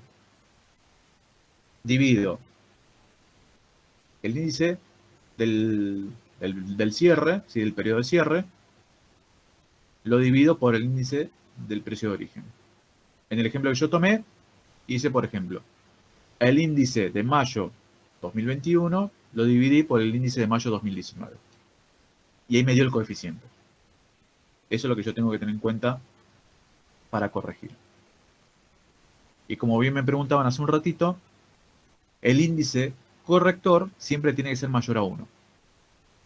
Siempre tiene que ser mayor a 1. como mínimo tiene que dar 1 exacto, como mínimo, ¿sí? Si me da 1 exacto, significa que estoy parado, estoy evaluando estoy reexpresando un bien o cualquier otra cosa, lo estoy reexpresando a un periodo de un mismo valor índice, ¿sí? Es decir, como que no hubo inflación en ese periodo. Obviamente siempre va a coincidir con el mismo mes, ¿no? Entonces, quedó claro, ¿no? El coeficiente se calcula dividiendo el índice de precios de cierre de ejercicio o del periodo que estoy evaluando, en el que estoy parado, por el índice de precios de la fecha de origen, ¿sí? Díganme si quedó claro, pues es importante que lo entiendan. Sí, sí. Profe, Sí, sí. sí, más o menos me quedó claro. O sea, cuando vos decís que se toma el índice de precios, yendo al cuadrito anterior, sería la primer columna que aparece después de los meses. Claro, esa primera columna, esos son los símbolos, ¿sí? Eso es lo que yo utilizo para hacer el cálculo de los coeficientes. Ah, bueno, gracias, profe. De nada. Sandy, corregime si está bien o no lo que voy a decir, si en la guía tiene un ejercicio para calcular coeficientes. No, en la guía práctica no hay un ejercicio para calcular coeficientes. Le podemos agregar. Y por lo menos, quizás en la primera clase que lo apliquen, como que para que hagan el cálculo de algunos, Sí. la mecánica siempre va a ser la misma, pero para que puedan entenderlo bien, más que nada. Yo algo que suelo hacer es mostrarles, tipo, por ejemplo, si yo estoy al 31 de diciembre del 2020 y bueno, tengo que corregir todas las diferentes partidas a moneda de ese momento, a moneda de diciembre. Entonces yo digo, ok, mi índice de diciembre es 150 y qué sé yo tuve una operación que tengo que reexpresar en, no sé, en julio y el índice era de 100, ¿sí? Entonces, si mi índice de cierre es 150 y el índice del momento que yo estoy queriendo reexpresar o el índice de origen de esa partida es 100, claramente uno ya viéndolo así dice, ok, hubo un 50% de inflación. Uno haciendo 150 dividido 100 le va a dar un coeficiente de 1,5, que te está mostrando que hubo un 50% de inflación, ¿sí? Nada, igual cuando les den la práctica se los voy a mostrar visual, pero para que un ejemplo con números así redondos. Y bueno, obviamente en diciembre de ese año el índice es 150. Si yo tuve una operación en diciembre de índice 150, mi coeficiente lógicamente va a ser de 1, como bien decía Francis ahí. Si hay una operación del mismo mes que yo estoy midiendo, no tengo por qué reexpresarlo, porque es la misma moneda de ese momento, con el mismo índice. Claro, perfecto.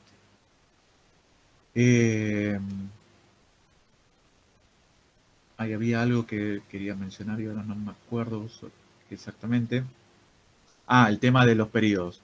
Tipo, uno dice, bueno, yo compré algo a principio de mes y lo quiero venir a fin de mes. A fines prácticos, los periodos mínimos de medición son siempre mensuales, ¿sí? No es que dentro del mismo mes yo voy a hacer diferentes mediciones, no. Un mes corresponde a un índice integralmente, desde el primer hasta el último día de ese mes. Y no importa si la compra se fue realizada en día 1, día 10, día 15, día 31. ¿Sí? Dentro del mismo mes siempre va a corresponder al mismo índice. ¿Sí? El índice va a cambiar a medida que cambian los meses. El mes de enero va a ser un índice, todo el mes de enero. El mes de febrero, todo el mismo índice. Y no va a haber esas variaciones. Es como cuando uno va al noticiero y ve que dice, estamos, no sé, ahora en mayo, y dicen, la inflación de abril fue del 3%. ¿Cómo saben eso? Porque salió el índice de abril y lo comparan con el índice de marzo y ven que hubo un 3%, 1,03 de coeficiente, más o menos redondeando. Así. Claro. Y a veces uno dice, pero pará, si dice que hubo un 3% de inflación, pero yo voy a comprar cosas y no, el aumento de precios es entre el 10, 20%, no es real. Justamente lo que yo explicaba al principio, por eso le explicaba bastante lo que es la elaboración del índice. Toma en cuenta la mayoría de todos los bienes y servicios que se comercializan en la economía. Es decir, no solamente tiene en cuenta las cosas que compramos en el supermercado, sino también, por ejemplo, al precio de alquileres, precio de compra de bienes como, por ejemplo, autos, bienes durables, electrodomésticos, consumo de energía, gasto en salud, gasto en educación, cualquier tipo de bien que se comercialice. Por eso es que el índice tiene ese valor. Uno dice, pará, no aumentó 4% de las cosas, aumentó mucho más. Bueno, vos estás viendo una partecita muy chiquitita de lo que corresponde a ese índice de ese periodo, ¿sí?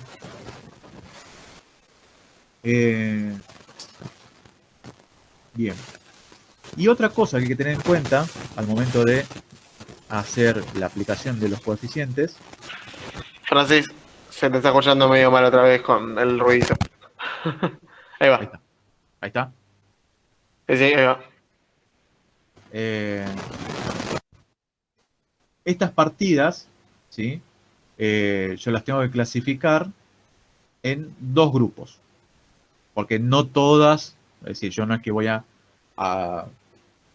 aplicar el ajuste por inflación, por ejemplo, al dinero en efectivo. Porque yo no puedo decir, no, antes tenía 100 pesos y ahora por ajuste por inflación tengo 500 pesos.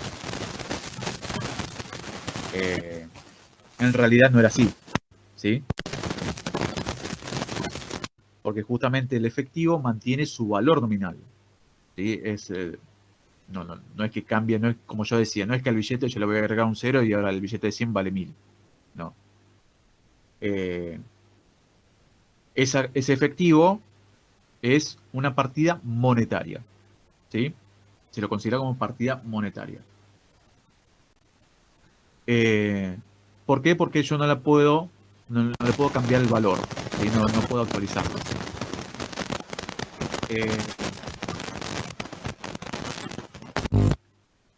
Ahí está. ¿Qué le estás haciendo al micrófono, Francis? Che?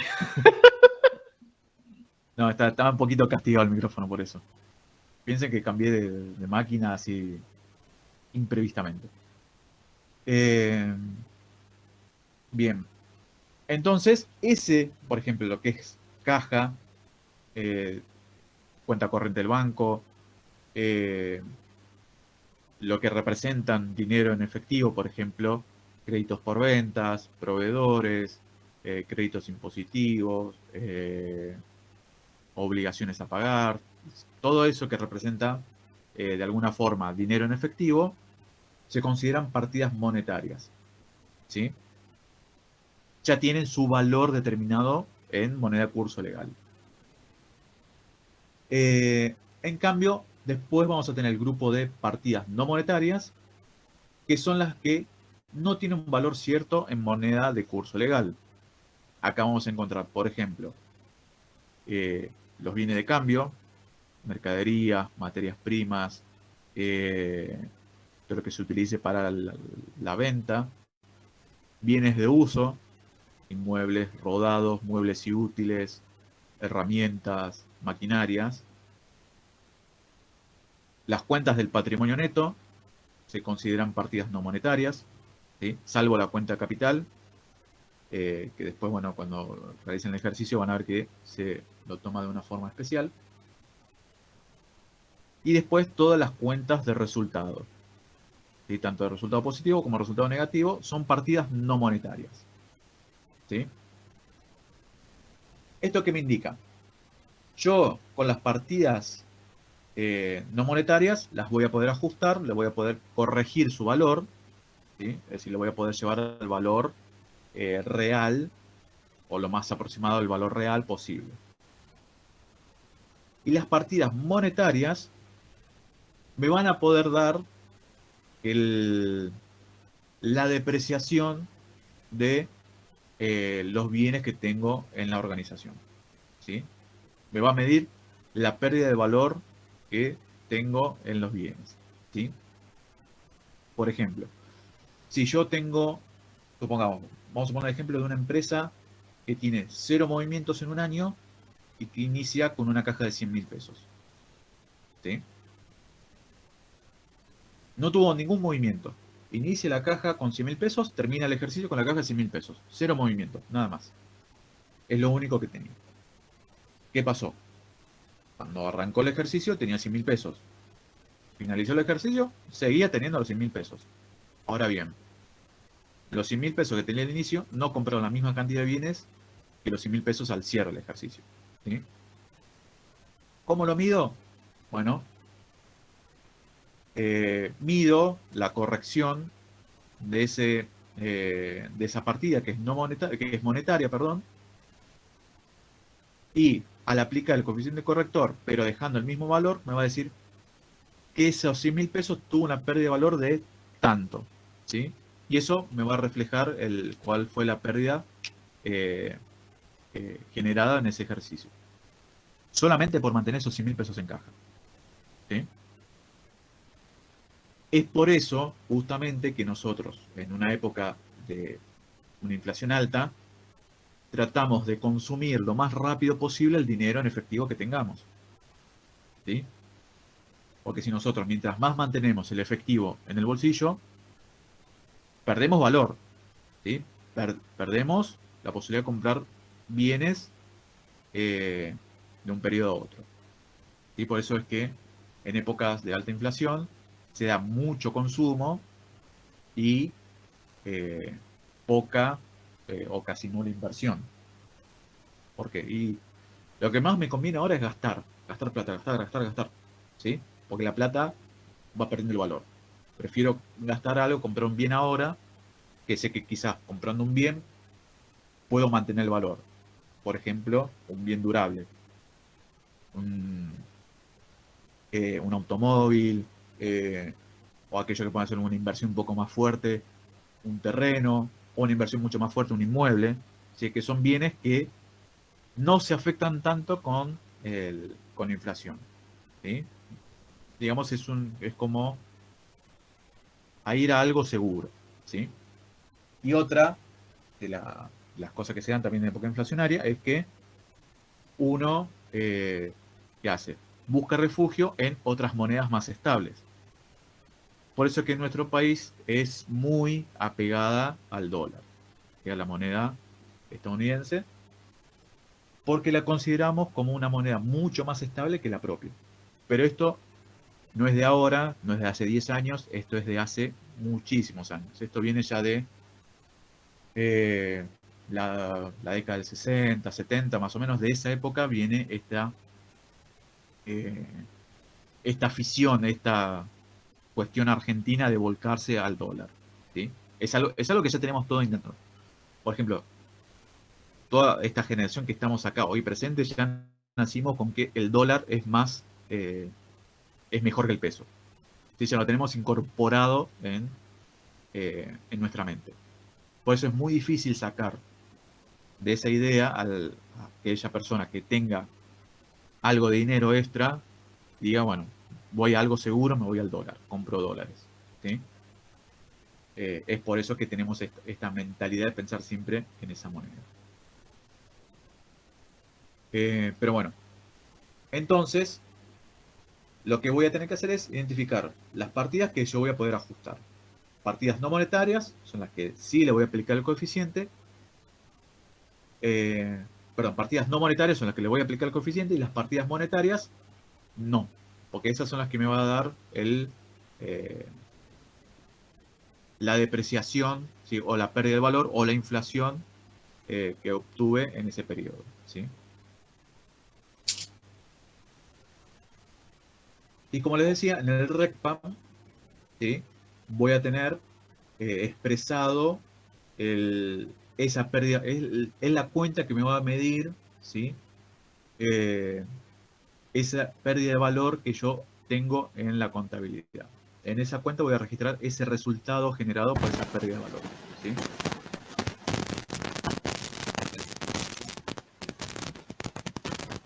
Ruidito, ahí está. Entonces, así como en la inflación se potencia por los cambios en los precios relativos a los resultados por tenencia de las partidas no monetarias, ¿sí? ¿Por qué? Porque los bienes se van a revaluar. Entonces, si yo tengo un rodado, por ejemplo, hace varios periodos, el ejemplo que yo les daba, yo lo compraba a 200.000, si yo lo voy a vender ahora, lo vendo a 600.000, ¿sí? Es decir, se potencia ese valor en época inflacionaria. Pero también se van a generar resultados negativos por tenencia de activos y pasivos monetarios, ¿sí? Cuando hablamos de resultado por tenencia de partidas monetarias, es lo que vamos a poner en la cuenta RECPAM, que es lo que se conoce el resultado por exposición a inflación, o bueno, el resultado por exposición al cambio del poder adquisitivo de la moneda. Todo eso. Entonces ahí es donde vamos a reflejar esa pérdida de valor, ¿sí? Después, por ejemplo, para lo que es evaluación de bienes, ya van a ver que se utiliza otra cuenta especial, que es el resultado por tenencia. Y particularmente los bienes de uso se va a utilizar otra cuenta, que es la reserva por revalúo técnico, ¿sí? Que son otras cosas distintas que después lo van a ir viendo. Que tiene que ver con el criterio de evaluación aplicado en el modelo contable, ¿sí? Y para terminar, quiero mostrarles, si puedo, un segundito. Voy a mostrar desde acá. Tengo justamente estos índices que yo les mencionaba, elaborados a través de, bueno, del INDEC, y que a través de la modificación en la RT6 que se hizo en el año 2018, se empezó a fusionar con el IPC, ¿sí? El IPIM y el IPC se fusionan para generar el nuevo índice o números índice que se utilizan. Se mantienen, ¿sí?, desde los índices del año 93, enero 93, que es el que se tomaba antes. Este era el que se tomaba antes como base 100. ¿Sí? Este era el periodo que se tomaba antes como base 100. Fíjense cómo de acá, desde enero 93, voy yendo, corriendo los periodos, ¿sí? Va creciendo. Fíjense que durante estos años prácticamente se mantenían estables. Más miren acá cómo bajó a 7 de vuelta, volvió a 8, se mantenía entre 7 y 8, ¿sí? Y acá fue, justamente en este periodo, fue donde se descalabró todo. Fíjense cómo empieza a pegar un salto. 16, 17, 18, 20. Y acá es donde empieza a crecer cada vez más. Acá estamos en 2013, 2015, 16, y acá llegamos a diciembre de 16, que esta es mi nueva base 100 que se toma actualmente como cálculo de este índice. Esto significa que ese sería el piso para las evaluaciones o los índices de precio a ese periodo, como que si bien no se lo toma como estable, pero se toma a fines estadísticos como base 100, ¿sí? ¿Por qué? Porque en diciembre del 2016 se volvió a retomar la elaboración del índice de precios al por mayor, ¿sí? A partir de enero 17 ya estaban aplicándose esos dos índices. Antes de diciembre se había discontinuado la elaboración del IPIM. por una razón administrativa, se decidió no elaborar ese índice. Los demás sí, pero el IPIM no. Entonces, como en diciembre de 2016 se empezó a volver a tomar la elaboración de ese índice, dijeron, bueno, vamos a fusionarlos acá. En esta fusión, bueno, vamos a hacerlo como que sea base 100. ¿Sí? Entonces, de para atrás son menores. Y de acá en adelante ya medimos a partir de 100. Fíjense los índices del 2017. ¿Sí? 108, 110, 119, 130. Llegamos a diciembre 18, 184. Acá fíjense el salto que pega. 283 en diciembre 19. Y diciembre 20, 385. Y como que cada año esa base 100 como que se va duplicando, ¿no? Se va elevando de a 100. Y bueno, y esta por ejemplo, esta planilla, esta la pueden descargar a través de la página de la federación. Hay un apartado donde se puede descargar estos valores y los pueden consultar a través de la página de la Federación del Consejo de Ciencias Económicas. Lo pueden descargar y lo pueden consultar. Está disponible para cualquiera, no hay que tener ningún usuario ni nada, lo puede descargar cualquier persona. Y esto es lo que se utiliza para la elaboración de los estados contables, ¿sí? Con estos índices yo elaboro los coeficientes para hacer las registraciones contables. Y de esta forma poder aplicar y elaborar los estados contables en moneda homogénea, ¿sí? Bueno, esto se descargó en el mes de marzo, por eso es que tiene hasta febrero 21. Si uno va a descargar hoy, seguramente ya tiene el de marzo y el de abril, ¿sí? Pero fíjense, justo lo que yo les decía, hoy estamos en un índice 415,85. Y ya superamos un 400% del índice de precios de diciembre de 2016. Que es más o menos de acorde a la inflación interanual que estamos viviendo, ¿no? Venimos de una inflación interanual anterior del 40%. El anterior fue mayor al 50%, una de las más altas de los últimos años. Así que, digamos, está un poquito, a pesar de estar en pandemia, se viene acelerando un poco los precios. Bien. ¿Hasta acá? ¿Se entendió? ¿Hay alguna consulta?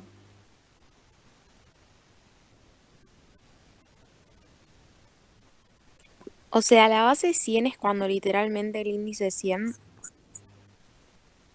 Claro, exactamente. La base 100 que se estableció ahora fue donde se empezó a tomar en cuenta la fusión de los índices, ¿sí? Es decir, eso se estableció de manera administrativa, es decir, bueno, hasta acá yo venía tomando el índice IPIM. Hasta, creo que principios del 2016 se seguía utilizando ese índice. Se discontinuó, entonces dijeron, bueno, estamos en un problema. ¿Cómo utilizamos los números índices? Y bueno, fusionemos el IPC con el IPIM estos años. Entonces, bueno, como había, digamos, tenían distintos valores, dijeron, bueno, pongamos como que el índice de diciembre de 2016 es 100. Es decir, empezamos a contar desde diciembre de 2016. Y de ahí es que, literalmente, como vos decís, la base 100 en ese periodo es 100. Pero si uno dice, bueno, mi base 100 va a ser, por ejemplo, enero 19, digo, bueno, desde enero 19 yo empiezo a medir la variación de los índices. Pero ese índice en realidad, si no me equivoco, era 200 y pico, ¿sí? Es decir, yo tomo como que la variación en ese momento es mi punto de partida, por lo tanto desde ahí yo voy a empezar a calcular los coeficientes, ¿sí? Pero en este caso, para los índices propiamente dichos, 100 es en diciembre de 2016. Esa es mi base 100. No sé si aclaré un poco la duda. Sí, gracias. Bien. Ahí preguntaban que no había quedado claro lo que es el RECPAM, ¿no? A ver si no leí mal. No me quedó muy claro qué es el RECPAM. El RECPAM en contabilidad es donde vamos a expresar el resultado por el cambio en el poder adquisitivo de la moneda. Es decir, donde vamos a expresar la pérdida del valor de eh, las partidas monetarias. ¿Sí? Es decir, si yo, por ejemplo, en un estado contable tengo muchas más partidas monetarias que no monetarias, mi, mi RECPAM seguramente va a ser muy alto. ¿Sí? ¿Por qué? Porque tengo, supongamos, como yo les daba el ejemplo, tengo un ejercicio en que solamente tenía 100.000 pesos en caja y nada más, y no hice ningún movimiento. Cuando hago el cierre del ejercicio y calculo el, el ajuste por inflación, es decir, aplico el cálculo de los coeficientes, me voy a dar cuenta que en realidad es, por solamente tener esos 100.000 pesos en caja, yo perdí mucho valor. ¿Sí? Eh, entonces, eh, en ese RECPAM yo ahí mido, bueno, cuánto perdí de valor en ese periodo, en ese ejercicio. ¿Sí? Aplico ese coeficiente y me dice, bueno, con el RECPAM yo mido cuánto perdí de valor. Y puedo decir, bueno, en este ejercicio me quedó una pérdida contable de tanto eh, eh, por tener solamente efectivo. ¿Sí? Ahí Alejo Palacio me dice, eh, ¿por qué cambiarías tu base 100? Es decir, ¿no sería mejor calcular todo con la del 2016? Sí, el tema es que vos no es que siempre vas a comparar todo con 2016. Y vos comparás desde la partida de origen. Vos tenés que tomar el índice de esa partida de origen. Puede ser diciembre de 2016, o puede ser enero 2017, o puede ser enero 2015. ¿Sí? Digamos, para entenderlo, tu base 100 va a ser siempre del periodo en que vos empieces a medir los ajustes contables. Por ejemplo, en un balance, en un estado contable, vos tomás desde el periodo de inicio, por lo general enero, al periodo de cierre, que es diciembre, ¿no? Entonces, para vos, para preparar los estados contables, tu base 100 va a ser enero de ese año, ¿sí? Y de calculas todos esos coeficientes. Exacto. Siempre los coeficientes los tenés que calcular siempre desde la partida de origen. El momento en que vos hiciste la registración contable, la fecha en la que vos hiciste la registración contable.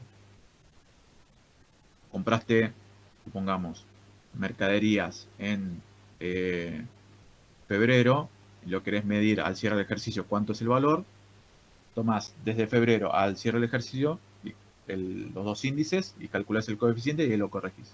¿Sí? ¿Alguna otra pregunta más?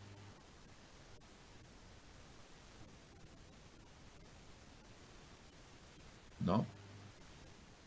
Bueno. Eh,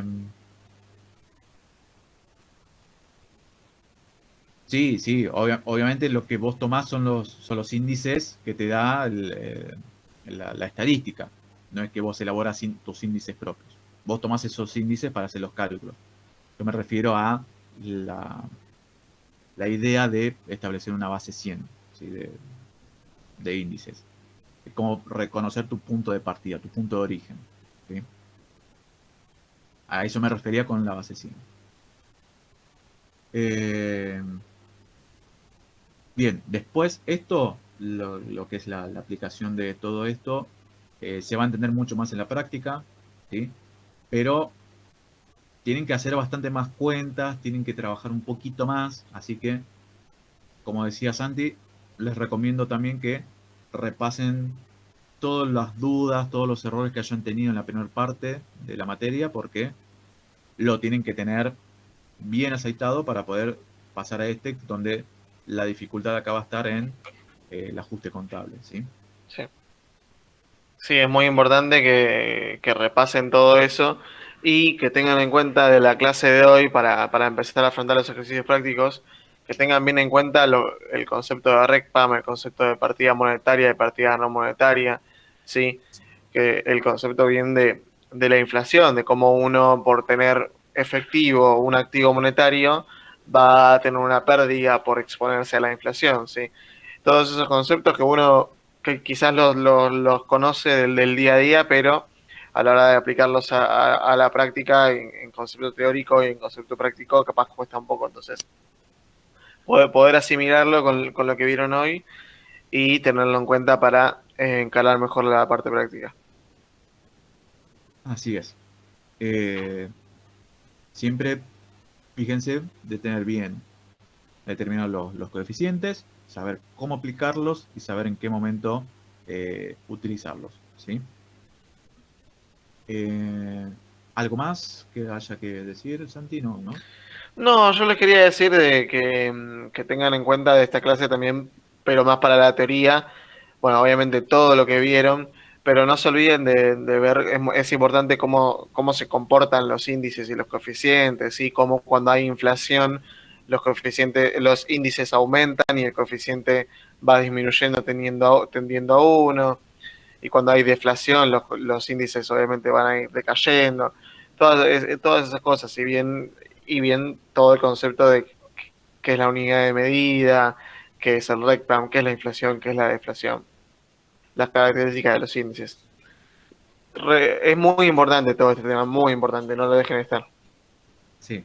Sí, si tienen dudas o preguntas, después de repasar esa clase, consúltelas, no hay problema. Si quieren después hacerme consultas a mí o hacerlas a Santi o a Marce, las hacen, mandan las preguntas, se las respondemos por mail, por chat, por donde sea, ¿sí? Pero no se queden con las dudas, ¿sí? Eso es muy importante, sáquense todas las dudas ahora. No esperar al día antes del parcial y decir, ay, ¿cómo era que se calculaba? No, traten de sacárselas ya, así ya les queda bien claro el tema. Sí, no sé si Bien. ahora que ya son las 11, pero con un mail mañana. Ah, claro, obviamente, ¿sí? Por eso le digo, cuando repasen la clase, Sí, sí, sí. duda, ahí a todas a Santi. Estamos. Bien, listo. No les quito más tiempo. Muchos deben tener hambre, como yo también. Así que nos vemos en la próxima clase. Y bueno, recuerden, cualquier consulta o duda, estamos a disposición, ¿sí? Chao Muchas chicos, nos gracias. vemos. Chao, nos Chao, vemos. gracias. Buenas noches. Chao, gracias.